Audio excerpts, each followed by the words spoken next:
Hi, my name is Rust. I'm a Soulsborne content creator with an emphasis on PvP. The Sword of Damnation is one of the new weapons added to the DLC, and if you've ever had the displeasure of getting nailed by this thing, then either you had the last brain cell you had left get fried, and now you're running around with this thing in your hand,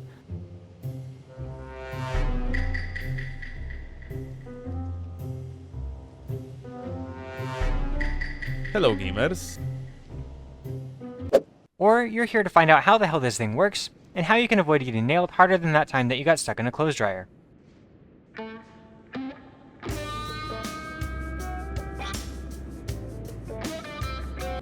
And in this video, I'll be doing exactly that. Teaching you, not nailing you.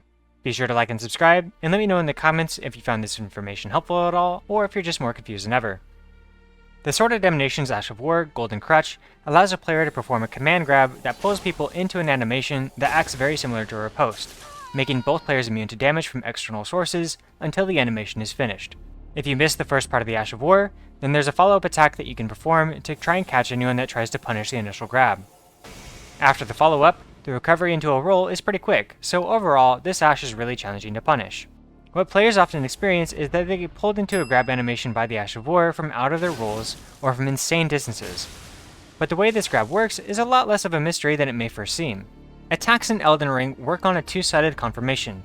In order for a hit to be successful, the attacking player has to see that their hit lands on the opponent when they're not in iframes, and the attack's active hitbox has to pass through the opponent.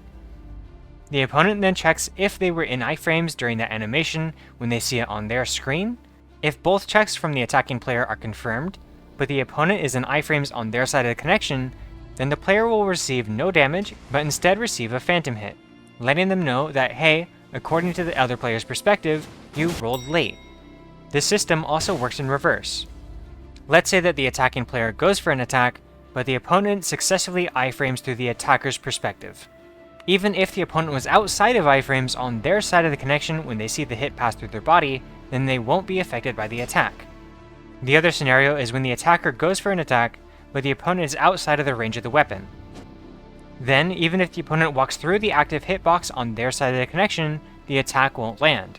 We call this negative spacing. So to recap, in order for a normal attack to land, the attacker needs to see the opponent outside of iframes during the animation, the hitbox has to cross the body of the opponent, and the opponent needs to see themselves outside of iframes during the attack animation. If all three checks are met, then the hit connects. But grabs work a little differently. Grab attacks don't check whether or not the opponent sees themselves in iframes. It only works on a one-sided confirmation for the grab, checking if the opponent is in iframes and if the hitbox crosses the body. Both of these checks have to be successful in order for the grab to land. Just like any other type of grab, if you get phantom hit by the grab, then it will still connect. There's a lot of misinformation going around about this Sword of Damnation that it's bugged, and this simply isn't true. If the opponent rolls early enough to avoid a phantom hit, then they will not be caught by the grab. So you have to adjust your roll timing with respect to the latency of your opponent. This is no different than how it works with lifesteal fist or backstabs. With the backstab, as long as you start the grab when the opponent is not in iframes, then you can pull that player out of iframes and into the backstab. This goes for lifesteal fist as well, where if the opponent rolls into the attack, then as long as the hit was successful on your side of the connection, it will pull them out of iframes. So what is it that makes the Greatsword of Damnation so utterly oppressive? Well, a few things. The grab box of the weapon really isn't all that big. There's one hitbox attached to the player's feet and another to the sword itself, so yes, you can quite literally grab people with your feet. Shoutouts to Miyazaki's vision. But the thing that really impacts this the most is the root motion. Root motion just refers to the amount of distance covered during an animation. With a huge distance that you can cover while using Golden Crutch, it makes for some really weird looking grab animations. We see this happen normally with weird backstabs that don't seem to line up properly, but not quite to this extent. The reason why these weird grabs happen is due to the angle check getting confused during the backstab. When a grab is confirmed, the game checks both perspectives to find a common point to match the players so that they line up with one another. Backstabs have an inherent angle check built into them, so they're less prone to getting desynced. But due to the additional root motion of Golden Crutch and the lack of angle check required, you get some really weird looking grab animations. So not exactly a bug, and more of just a miscalculation of player positions. Then the other aspect here is the hyper armor. Holy shit, the hyper armor is insane! The Golden Crutch Ash of War can tank so much as a fully charged R2 from a Colossal Sword. Why the fuck does it have this much hyper armor? No idea. But if you ever needed to counter someone trying to chainsaw you, well, here you go. Now there's a property given to the jump animation which allows players to escape grabs, allowing you to escape both backstabs and lifesteal fist.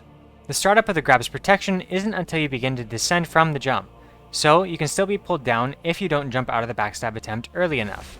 But with Golden Crutch, the hitbox of the animation starts up fairly high, so it has a much easier time landing this before the grab immunity kicks in. But that being said, if you time your jump well to where you're in the falling animation by the time the grab connects, then you'll be protected from the grab.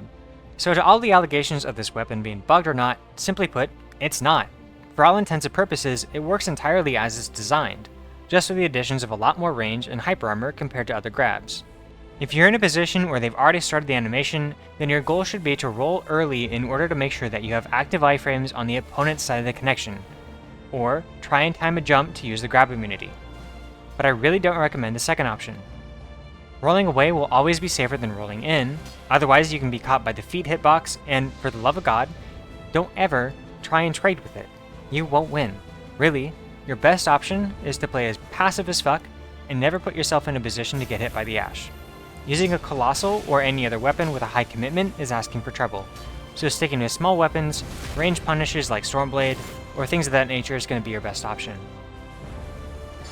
You can try and use some goofy shit like Vow of the Indomitable, but I'd really recommend that you just play well instead of trying to recommend some gimmick that's only going to work half the time. But that's going to do it for this video. Be sure to like and subscribe, and I'll catch you in the next one.